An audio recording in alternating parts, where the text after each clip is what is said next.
Good morning and welcome to the Brick by Brick podcast with Ronald Paulius, where we talk principles and look at the things that are needed so that you can build the future you want brick by brick. I am taking this episode to reflect, and I invite you into the room with me. Reflection is one of those habits and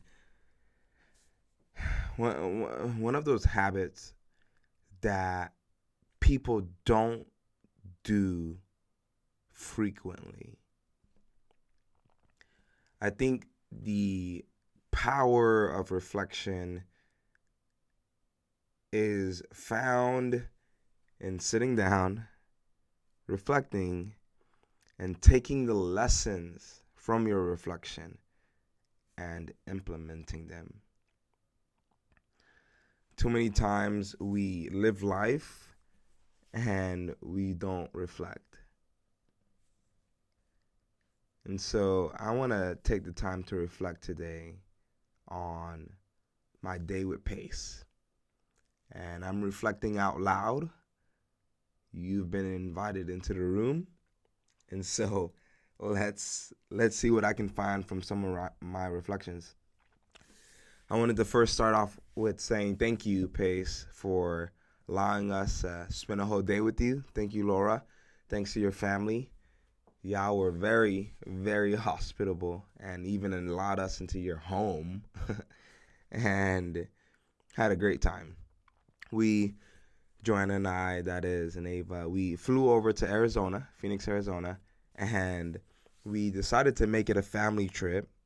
And so we had the day with Pace on that Thursday, and we decided to get there Monday. We went to the Grand Canyon Monday, and Tuesday went into Phoenix / the Tempe area on Wednesday and did some local things there. Met up with a bunch of sub 2 people. We actually got an Airbnb together and made great memories. And so wanted to talk about that Thursday, right? Just life changing and memorable. And so let's dig right in. The first thing we did that morning was meet up at Pace's office. And we met with Rachel there.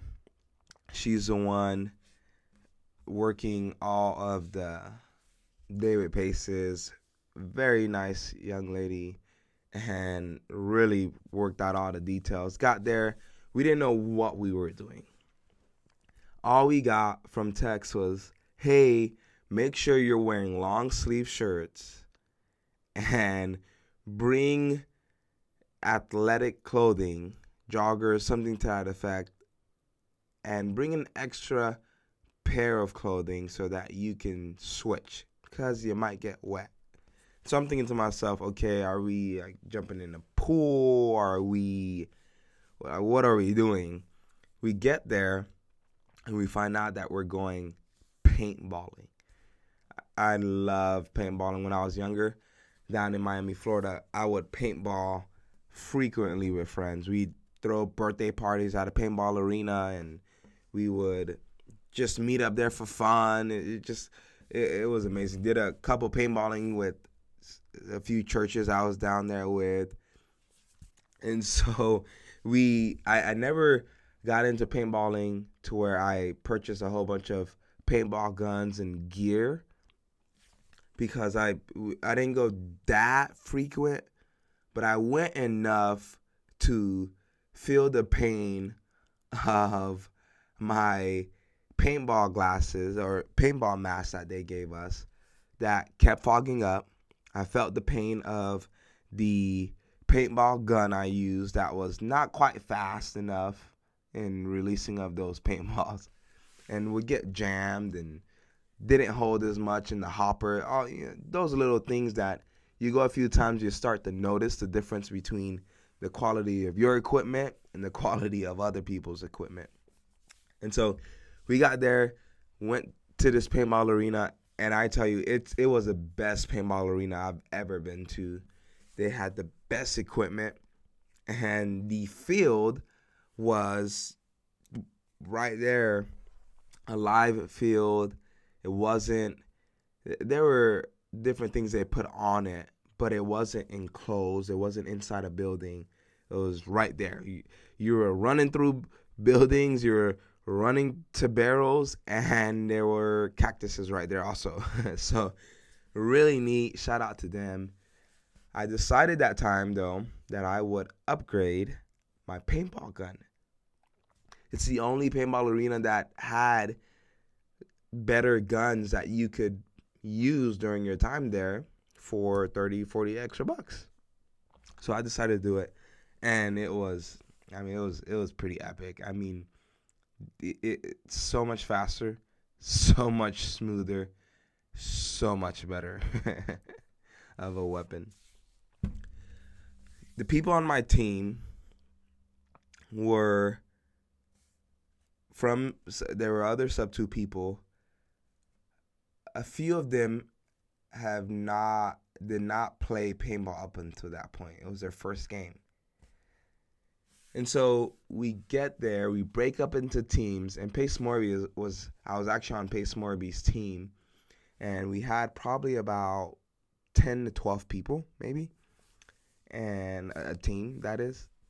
And so it was a gnarly group. We're about 20 people deep on this field. And Pace Morby took some team members. He's played before. And I took some team members. And so at our first game, which was a team deathmatch, we got ready. And I told them, there was a few ladies and a few gentlemen on my team. And I said, guys, follow me. We're going to go left so we can attempt to flank them and take them over while Pace Morby's team is going right. So let's meet somewhere in the middle with them, but we have to push. And so we got ready. They gave us a timer, 3, 2, 1, and we ran. I told them, run, let's go. And we took quite a bit of ground, and we got to a place where we were seeing the enemy's team. And they kind of got us pinned. They're shooting at us, do. And of course, some of my team members are new, and so they don't want to get shot. They don't want to get hurt, those types of things. And I turned back and I said, hey, pointed out to Mary Noon. Actually, I interviewed her on my podcast. And I said, hey, I'm going to attempt to get to that barrel, attempt to get to that spot right there. All I need you to do is give me cover fire, okay? Shoot them while I run. Your shots will make them duck, and I can get ground while I'm heading that way. And so she did just as I said, toot, and I ran. And Mary Noon and I and some of the other team members that were there, we took out about 6 people from the other team. About 6 people. Because she covered fired, I took ground, and while they were still down, I came to the west of them and took them out. And the reflection there is that, as a proverb says, if you want to go fast, go alone. If you want to go far, go together. I cannot over-exaggerate how vital it is that you squad up. I can't emphasize how vital it is that you team up with other people. The reason I say that is if I was running into that west side of the field alone, I would have been taken out. There were too many other people, too many obstacles, and I did not have the backup I needed. I needed the cover fire. Mary Noon was a newbie. It was her first time playing paintball that day. I've played 2 handfuls of worth of games. And I played a lot of Call of Duty when I was younger too. And so I had the skill set, and I enjoy and love strategy games. So the adrenaline was pumping, and I was thinking to my mind, okay, if she could give me cover fire, I can show up on them while they're down and they won't even know it. I'll take them out before they even realize I'm right there. So all of these things are going in my mind, and I'm pushing forward. And me, a more experienced paintball player, and Mary Noon, between the both of us, a newbie, we took out about 6 people. When it comes to building the future you want brick by brick, the question isn't what or how. The question at times is who. Who has done this before that you can learn from? Who has taken steps that you are not even aware you need to take? Who has invested in this? Who has created the wheel that you can just show up and spin? Who's created the framework? Who's created the systems? Who's built the network? Who's who? Because I have found in my real estate journey, after pairing up with a gentleman here locally, Nathan Yurkis, and joining Sub 2 and being invited into that community with brains who are taking over the industry. Pace Morby, learning directly from him, being in his home. What I've learned is I would not have moved, I would not have gone as far as I have without teaming up. And that's the truth. I had the ambition, I had the drive, I did not have the knowledge. I did not have the experience. I did not have the connections. And so pairing up with someone who was more experienced, who gave me the instructions and said, hey, this is what you do. This is how we gain ground. This is how we go forward. This is how we beat that obstacle. This is how we beat that challenge. Just hearing that from them and saying, oh, okay, awesome. Yeah, okay. I'm going to do this while you do that. And that's basically how Nathan and I have done it. I'm on this side. I'm working with family members. I'm understanding their need, their pain, and we're figuring out the solution. And then he's on the other side saying, okay, awesome. Pass me the ball. I'll take it to the end zone. You need to squat up. You cannot go as far as you want without other people. No one has ever made a single dollar in real estate without somebody else involved. Ever. The seller needs a buyer. The buyer needs a seller. The seller most likely wants to go through a title agency. So an escrow officer is involved. Most likely a notary is involved. Most likely an escrow agent's assistant is involved. You can't make a single dollar in real estate without another person. And I'll tell you this, you cannot build the future you want brick by brick without another person. So my first insight is squad up. The second insight I have, as I reflected on this, is to take action. So many people get paralysis analysis and freeze.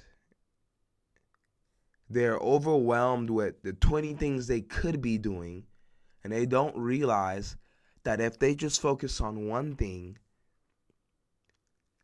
as they take the steps, they'll focus on the second thing. I remember spending the year last year just researching. Research, okay, what does a real estate contract look like? What does a purchase agreement look like? What do I do after that? And how do I find someone who wants to sell their home?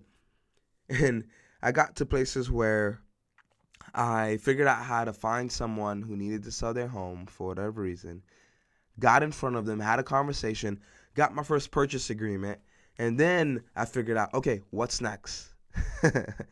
Sent it to title. Okay, what's next? Awesome. We got to get a closing date. Well, we already agreed to that, but you take the steps and then you find out. Someone said this: action produces knowledge. I'll repeat that again for effect. Action produces knowledge. There are some things you will not learn until you take action. You can take all the prep time you want. Prep time is needed. Prep time is okay. But until you take action, you will not connect the pieces together.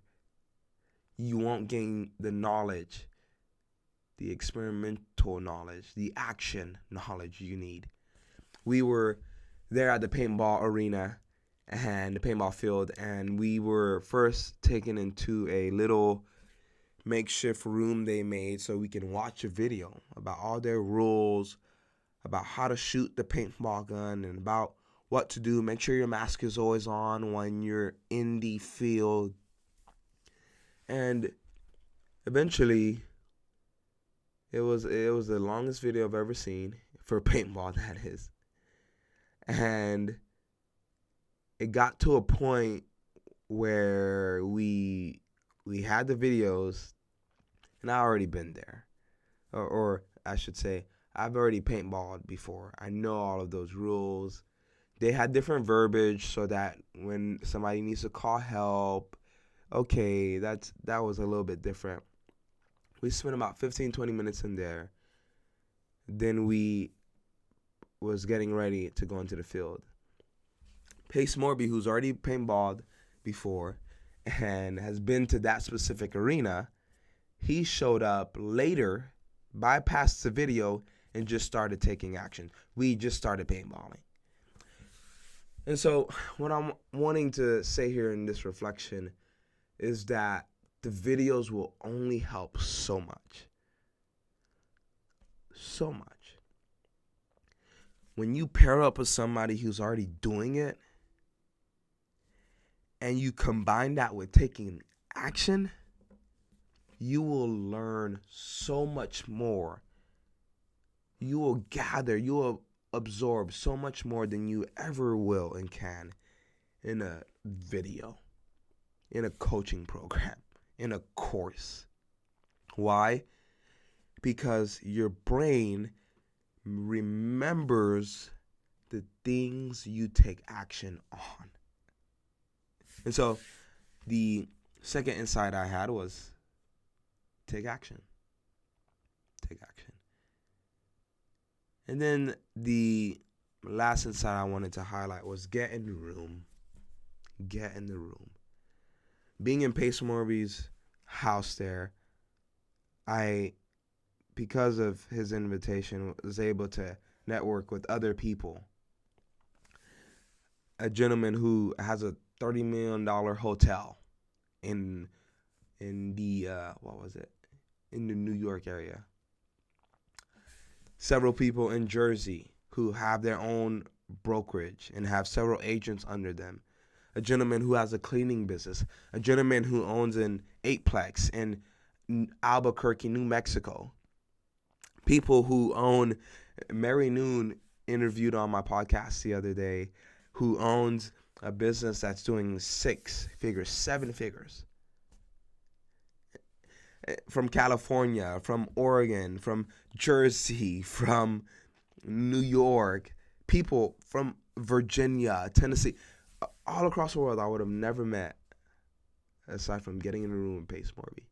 And then being in the room with him, he gave me next level ideas. Doing stuff at high levels, allowed me to be on his podcast, to be interviewed by him. Get in the room. Alex Hermazzi said, get in a room of people living your dream, because you'll realize it's possible. You'll realize it's doable.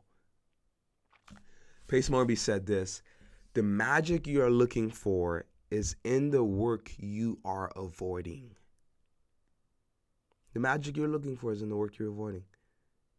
And so the question is, what can you do this week to squat up with someone who's already laid the bricks to build the future they want, and the bricks they've used are similar to the bricks you're wanting to use?